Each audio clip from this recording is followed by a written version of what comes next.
Всем привет! Телеканал Якутия-24 приветствует вас из города Нерюнгри. Именно здесь находится уникальный и единственный театр кукол в нашей республике, который был открыт в 1985 году. И мы вам сегодня обязательно покажем, как же изготавливается настоящая театральная кукла.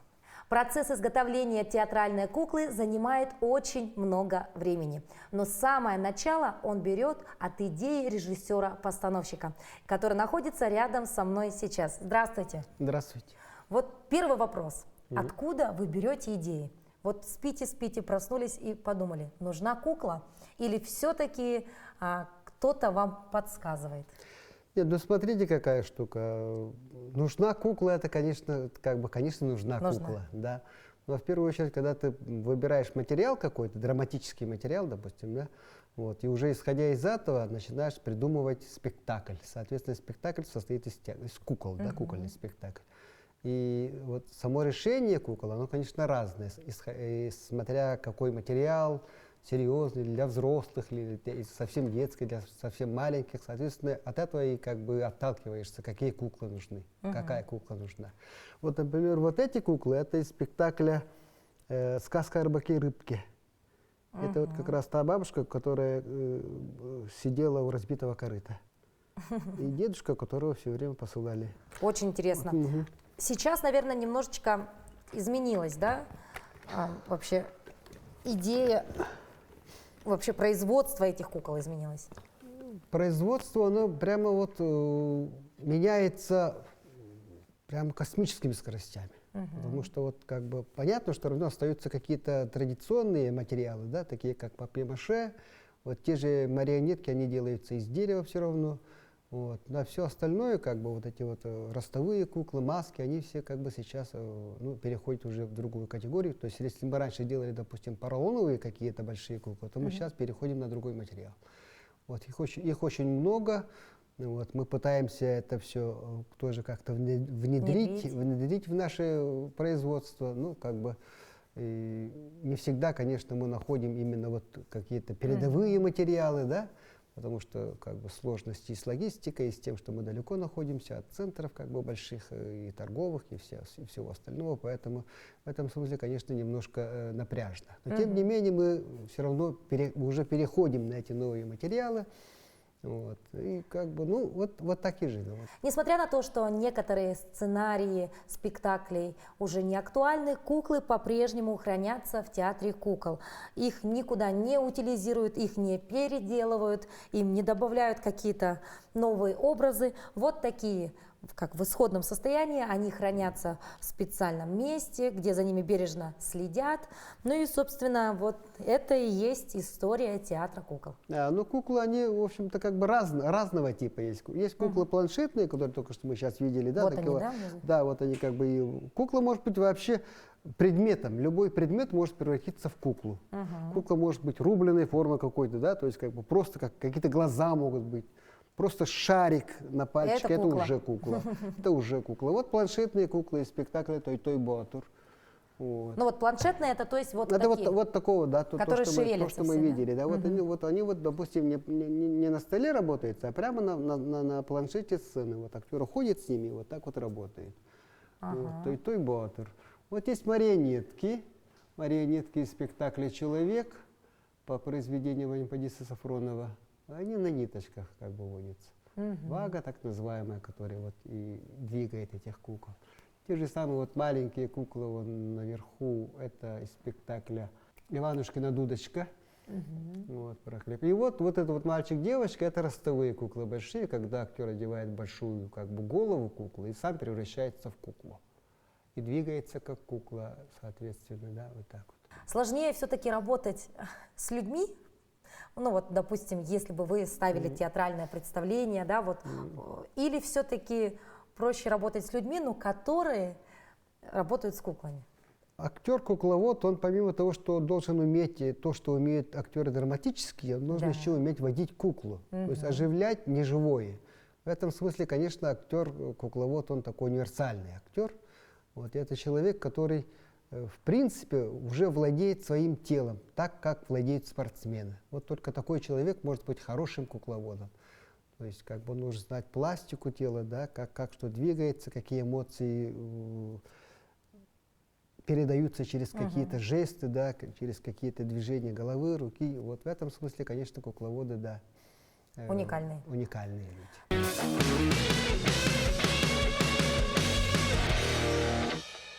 Знакомьтесь, Афанасий Аргунов. Он является художником театра «Кукла». Здравствуйте. Здравствуйте. Ну, собственно, по вашему рабочему месту можно сразу понять, чем вы тут занимаетесь. Да. Вот мы поговорили с режиссером-постановщиком, он говорит, есть сценарий, есть идея куклы, приходит к вам. Дальше как происходит процесс? Ну, мне режиссер дает вот сценарий. Я считаю сценарий, конечно, вот. И сначала обсуждаем с режиссером вместе, что какие вот персонажи должны быть и какими характерами они должны вот обладать, вот именно вот персонажи все. Потом я начинаю делать эскизы. Вот. На это сейчас поисковые работы идут по спектаклю «Вонко», детский спектакль такой. Ну, такой шуточный такой, более детский. Ну да, мы видим вот здесь Да, образ, да, смеются, да, здесь смеются, да, кого-то, какую-то кошечку подтаскали Собака, немножко, да, собака. девочки бегают, смеются, собачки бегают, да. То есть такой будет шуточный спектакль. Да. А вы идеи откуда берете? Ну, идея я в основном, когда вот читаю и первые мысли, которые вот именно вот, и сразу начинаю вот, набросковые работы делать. И потом вот уже начинаю красками работать, и вот тушью, вот, и вот как раскадровка делаю. И, ну, у меня каждый художник по-своему работает. Вот, и хотелось бы вот тут уточнить, да. Вот вы нарисовали и говорите сценаристу, все вот так вижу, а он говорит, нет, а я вижу по-другому. Да. А вы говорите, нет, вот она должна выглядеть именно вот так. И здесь возникает некий такой спор. Как улаживаете такие спорные моменты? Вот поэтому и мы вначале вот с режиссером начинаем обсуждать, вот какие характеры, какие вот, и потом я первые наброски делаю и показываю, вот, например, ну, карандашом делаю и показываю. Вот знаете, человеку далекому от искусства сложно понять, какой характер вот у этой героини. Вот какой характер у нее? Ну, Нудная? нет, у нее, ну, она богатыша, она сильная, но очень наивная такая вот. Вот это наивная? То есть Да, это будет наивная да, кукла, да? Да. Хорошо. Вот поэтому и вот и так и показал. Вот, Здесь уже понятно. Например, вот так. Все понятно. А вот такого в движении вот эти образы вам зачем? Поэтому это для актеров, чтобы они почувствовали характер этой куклы, чтобы они, ну, когда играли, ну, они поняли именно вот такой человек, этот характер. То есть Кукла. это для них больше, да? Для них больше. Ага. Очень И- интересный персонаж вот здесь у вас. Что это? Ну, это злодей. Злодей. Вот вы считаете, что злодей должен выглядеть именно так, да? Да, для детской это да. Вот. Но это ростовая кукла, там уже актер внутри будет. И у нее 3 головы. По сценарию это трехголовый такой злодей. Это как Змей Горыныч в нашем детстве. Да, вот А вы такой. решили сделать вот такого злодея, да? Мгм. У вас очень бурная фантазия. Где вы обучались, где научились этому мастерству? Я учился в Артистский государственный институт на станке живопись. Ну, после окончания я всегда вот работал в театрах. Сначала на Народном театре, потом вот в Больших театрах. Вот. И вот всегда вот работаю вот так. Нашел себя в театре кукол. Да. Что вот, наверное, можно отметить самого замечательного в вашей профессии? Вот все-таки работая художником в театре кукол, может быть, какие-то Ну, здесь больше свободы, я бы сказал. свободы? Ага, свобода и ну, очень много возможностей для... Потому что другие театры, например, актер не может летать, например, а кукол может. Как бы актера невозможно уменьшить до такого размера, а куклу можно. То есть с человеком работать вам, как художнику, было бы сложнее, Да, правильно? да. То есть у вас были бы какие-то ограничения. А с куклой вы можете творить все, Да, что хоть хотите. всё угодно. Отлично. Ну и после того, как вы создаете образ на бумаге, продумываете весь его характер, далее какой процесс идет? И потом я даю все эти эскизы бутафором и швеям, а декорацию столяру даю. И ну, столярные вот именно вот такие вот чертежи делаю, на 3D компьютере же в основном делаю. И по размеру и прочему все даю столяру, а столяр начинает из дерева или что-нибудь такого материала делает. А бутафор начинает делать вот куклу. Я сам, конечно, начинаю из пластилина лепить голову. Вы начинаете? Ага. И даю бутафорам. А бутафору там механику и все, вот, все, каждую вот детальности, все они делают. Вот. То есть Они я- воплощают мою мечту. Как бы. они воплощают ваши идеи, да, вот эти сумасшедшие Да, идеи, да. это все делают бутафоры. Бутафоры. Но я думаю, самое время узнать об этой профессии более подробнее.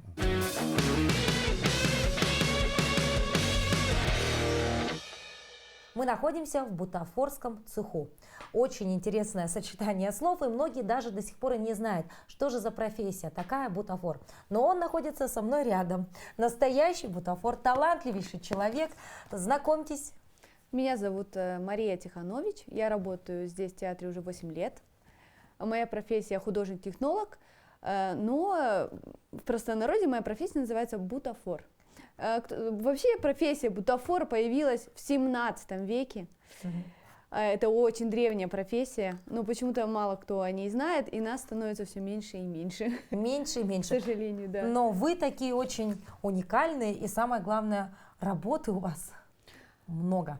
Очень много у нас работы. Еще хочу сказать, что на профессию художник-технолог обучает у нас только один вуз Да в вы что? России, да. Это РГС, который находится в Санкт-Петербурге.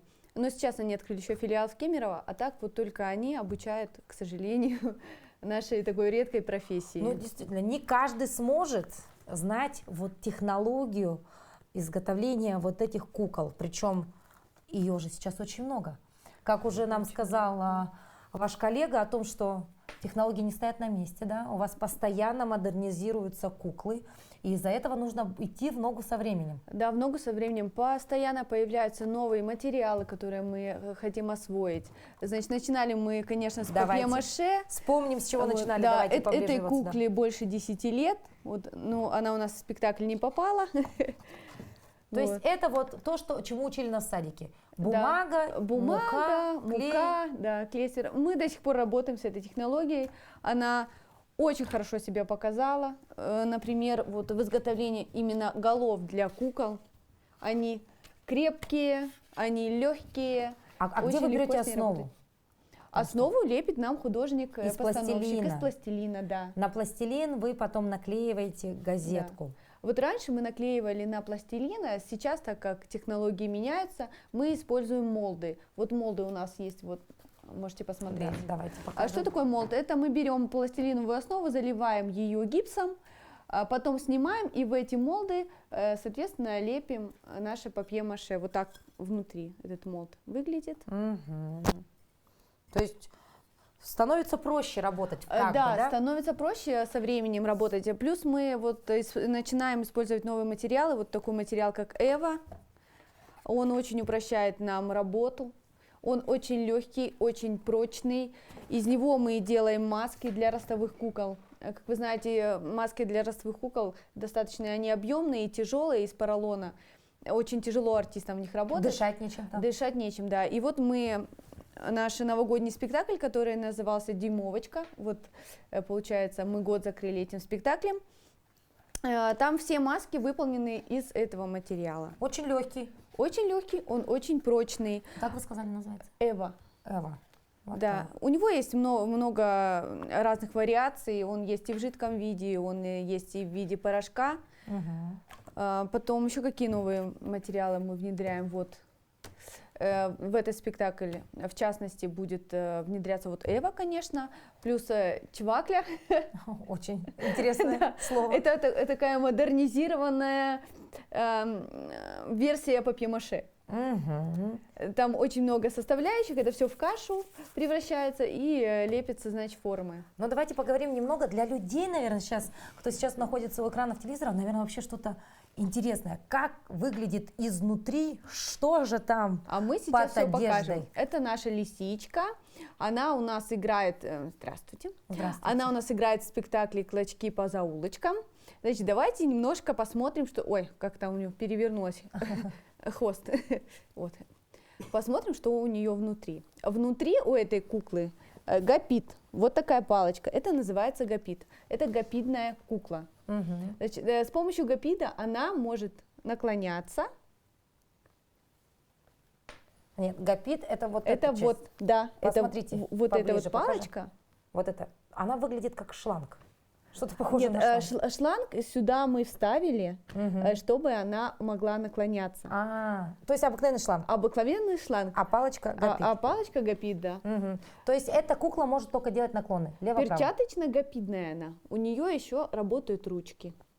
Перчаточно. Перчаточно-гапидная, да. А здесь что, пальчики ваши? Здесь мои пальчики. А пальчики мои вставляются в патрончики. Специальные патрончики, которые вдеваются в ручки, чтобы артист мог ей управлять. А голова у нее не шевелится. Голова у нее не шевелится, ну, она может поворачиваться с помощью тела. Вот, с помощью гапида. Ага. Еще существует очень много вариантов марионеток всяких разных. В данном случае это штоковая марионетка. Почему она штоковая? Потому что она держится на штоке. Вот он шток у нас. Управляется она пальцами. Эти веревочки двигают ручки, ножки, ушки.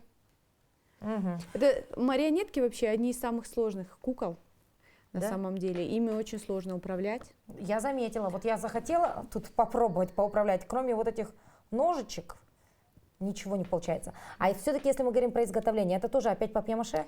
А здесь нет. Мы вообще используем абсолютно разные материалы. Все зависит от фантазии нашего художника-постановщика. Кукла у нас может быть вязаная, кукла у нас может быть из резины, кукла у нас может быть из дерева. В данном случае наша марионеточка, она сделана из дерева и покрыта папье-маше. Зачем покрыта? Чтобы была такая фактура, как будто она вот из книги вылезла. А потом, допустим, если хотите костюм сюда, то уже швеи шьют костюмчик на эту куклу. Либо швеи, либо сами художники-бутафоры, потому что мы умеем все. Универсальные люди в Мы театре. абсолютно универсальные люди. Если мы чего-то не умеем, то мы обязаны это уметь. В общем, вот так, так, да. Вот так работают бутафоры. Уметь должны все. Вот у нас есть еще марионетка со спектакля «Человек». Вся из дерева сделана. Она, да, этот наш человек сделан весь абсолютно из дерева. Мгм. И что он У делает? него работают ручки, ножки, Господи. голова, да. Ну, он у нас старичок, поэтому он не работает уже. Спектакль списан. Вообще, вы Вот такая представляете? тонкая работа, да. Сколько примерно уходит на изготовление, вот в лучшем случае, подобной куклы? Времени? На изготовление именно такой куклы, ну, около месяца, потому что это все из дерева достаточно трудоемко сделать. Мгм. Причем форма, вы же видите, и ножки, и ручки, все пальчики, все просматривается, Все видно, все должно все шевелиться. видно, да. Голова у этой куклы папье-маше. А, очень интересно. Ну и здесь, так сказать, Ну и наш конь. вот так вот. Да. Вот именно, что я хотела вам сказать. Вот он, материал Эва. Вот наглядно я вам показываю. Это ростовая кукла. Мгм. Вот он полностью склеен из Эвы. Легкий, прочный. Вот такой нам материал подарил прогресс. Спасибо ему за это. Посмотрите, насколько все тут все продумано, каждая черта. То есть тут есть и горбинки, какие-то даже жилки, как будто. Посмотрите, а как ноздри, все. И здесь это все из материала Эва. Это Он все такой Эва. пластичный, да? Да. И он при нагреве принимает форму, которая вам нужна. А, вот я и думаю, как вы такие волны вообще сделали? Это при нагреве, да? При То есть нагреве, он да. же не обрезается, он достаточно тонкий. То есть, Его, нагревая да. его, вы делаете вот эти Да. извилины все. Чудо материал, да? Чудо материал. Из него даже делают сапоги.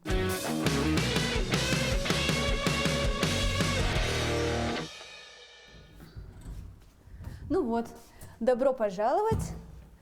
Это место, где у нас хранятся наши куклы из разных спектаклей. Здесь есть куклы также из спектаклей, которые уже не идут у нас в репертуаре, как бы списанные куклы. Господи, какая красота! Да, вот такая у нас красота. Куклы здесь находятся разного вида.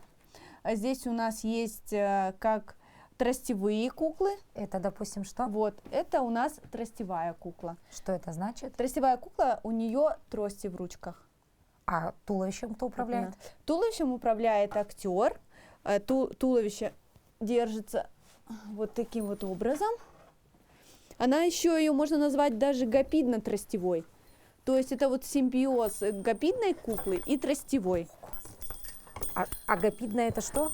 Гапидная, это мы с вами, помните, я вам рассказывала, это кукла, у которой там, где тело, у нее такая вот палочка, гапид, А, за которую точно. держит актер и управляет куклой. Вот Да, у можете нас взять. здесь палочка есть, Да. видите? Вот мы Держите? держим ее за палочку. Вот она, палочка. Палочка. И ручки у нас на тростях. Вот они тросточки. Поэтому эта кукла, ну, вернее всего ее назвать, она гапидно-тростевая. А как же вы управляете так ручками-то легко? У меня как-то руки не дружат с телом. Вы представляете, насколько это сложно? Вы аплодируете, ой, и у меня чуть-чуть... И- Такими куклами, я бы еще хотела сказать, Мгм. что не всегда управляет один человек, поэтому вам так сложно. А, Такими куклами иногда управляет и один человек, и два человека, и три человека. Например, один человек управляет телом, да, и головой, а другой человек управляет правой рукой, и третий человек управляет левой рукой. И таким вот способом кукла у нас становится более живая. Смотрите, я нашла здесь такой рычаг на этой ручке.